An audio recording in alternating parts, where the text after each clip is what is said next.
Hey guys, কেমন আছো? আশা করি ভালো আছো। আবারও নিয়ে চলে এলাম নতুন একটা ভিডিও। ভালো লাগলে লাইক কমেন্ট করবেন আর সব বন্ধুদের কাছে অতি অবশ্যই শেয়ার করে দেবেন। যাই হোক, দেখতেই পাচ্ছ এখানে আমি অনেকগুলো সবজি নিয়েছি। আর তার আগে একটা অনুরোধ রইল আপনাদের কাছে, ভিডিওটা পুরোপুরি দেখবেন, টেনে টেনে দেখবেন না, তাহলে কিছুই বুঝতে পারবেন না। যাই হোক, দেখো এখন আমি কতগুলো এখানে সবজি নিয়ে নিয়েছি। কি কি সবজি নিয়েছি তার আমি কেটে নিয়েছি খুব তাড়াতাড়ি। এখানে হচ্ছে পুঁই শাক আছে, আর কুমড়ো আছে, আলু আছে, আর কাঁঠালের আটি আছে। এবার এইগুলো সবজিগুলো দিয়ে আমি আজকের নিরামিষ তরকারি রান্না করব। আমার হাজব্যান্ডের খুব ইচ্ছা ছিল কাঁঠালের বীজ দিয়ে যে সবজি রান্না করো, একটু ভালো লাগবে। অবশ্য আমাদের সবসময় সবজি খাওয়া হয় না বললেও চলে, সবসময় সবজি একটু একটু মাঝে খাওয়া দরকার। অবশ্য পুঁই শাকটাই বেশি খাওয়া দরকার। অনেক সময় যাদের পেটের সমস্যা, পায়খানা কষা হয়ে যায়, তাদের জন্য পুঁই শাক খেলেও পরে পায়খানাটাও মানে হয়ে যায়, নর্মাল হয়ে যায়, অসুবিধা হয় না। যাই হোক, এখানে পুঁই শাকের আঁশগুলো ভালো করে আমি ফেলে নিয়েছি। ফেলে নিয়ে দেখতেই পাচ্ছে, দেখো কতগুলো সবজি, আমার অনেকটা সবজি হয়ে গেছে আজকে। এই সবজিগুলো পুরোটাই রান্না করব। অবশ্য যতটা মনে হচ্ছে কিন্তু এত সবজি থাকবে না, রান্না করলে পরে একটুখানি হয়ে যাবে, অল্প একটু। আর অবশ্য পুঁই শাকের যে পাতাগুলো আছে সেগুলো আমি ছাড়িয়ে আলাদা করে নিয়েছি, সেটাও আমি রান্না করবো, এর সাথেই দিয়ে দেবো। অবশ্য পাতাগুলো একটাও ফেলবো না, এখন যা পুঁই শাকের দাম দেখতেই পাচ্ছ। দেখো এই জায়গা পাতাগুলো আমি এক এক করে বেছে ভালো করে ধুয়ে আমি এক পাত্রের মধ্যে তুলে নিয়েছি। ভালো করে ধুয়ে নিতে হবে। অবশ্য পুঁই শাকের পাতা এখন বালি বালি থাকে, অনেক জায়গায় অনেক রকম মানে হয় তো।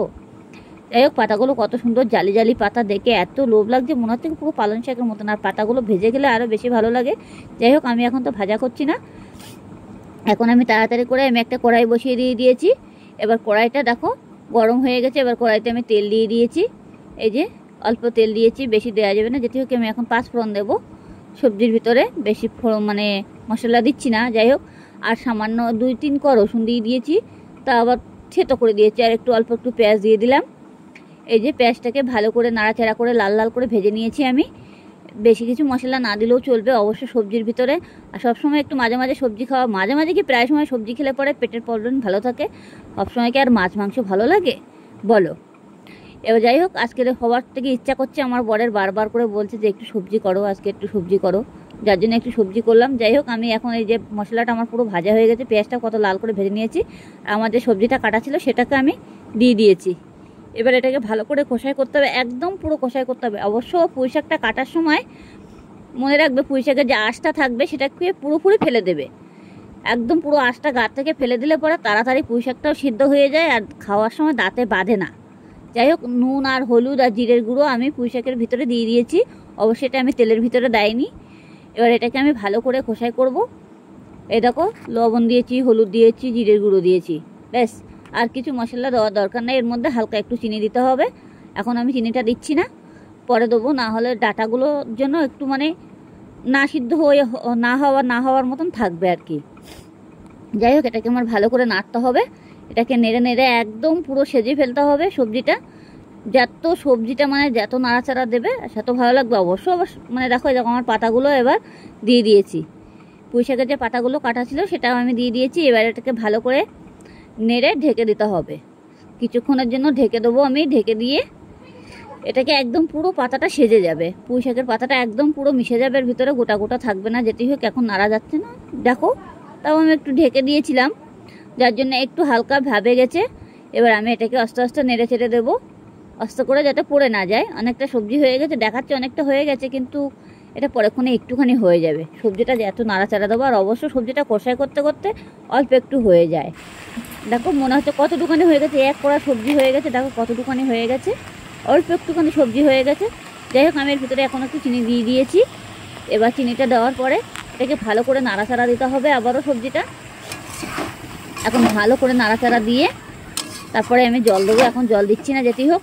আর সবসময় একটু সবজি খাওয়াটাই বেটার বাড়িতে। আর আমার বাচ্চা অবশ্য পছন্দ করে না সবজি খাওয়াটা, ওর একটু মাছের ঝোল ভাত হলে কোনো সমস্যা থাকে না। যাই হোক, আমি বললাম না আজকে একটু সবজি করি, সবসময় সব মানে নিরামিষ মানে মাছ টাছ খাই, আজকে একটু সবজিটাই করে ফেলি। এরকম সবজিটার ভিতরে জল দিয়ে দিয়েছি। এবার আর সব কিছু সিদ্ধ হয়ে যাবে। একটু জলটা একটু বেশি দিয়েছি, কেন পুঁই শাকটা আছে, কাঁঠালের বীজটা আছে, সেজন্য আমি একটু জলটা একটু বেশি দিয়েছি। জলটাকে পুরো টানিয়ে ফেলতে হবে, একদম শুকনো শুকনো করে ফেলতে হবে। আর এই সবজি দিয়ে একবার ভাত খেলে পরে পরেক্ষণ আবার খেতে ইচ্ছে করবে। যাই হোক, আমি এখন এটাকে পুরোটাই ঢেকে দিলাম।